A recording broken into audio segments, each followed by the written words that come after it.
Привет! В это видео на канале Иван Бобков и вам покажем, как включить родительский контроль на телефоне Android в Google Play. Открываем Google Play, сверху пользователя аватар, настройки, семья, родительский контроль. У меня по умолчанию включено, я его включать не буду, родительский контроль. И родительского контроля должно быть включено. Либо же перейти в настройки. Заходим в настройки. Google. Сервисы Google. Такого Google нету.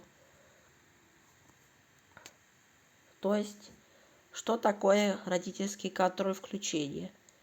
Перед включением можно будет сказать. Но родительский контроль — это включение правду.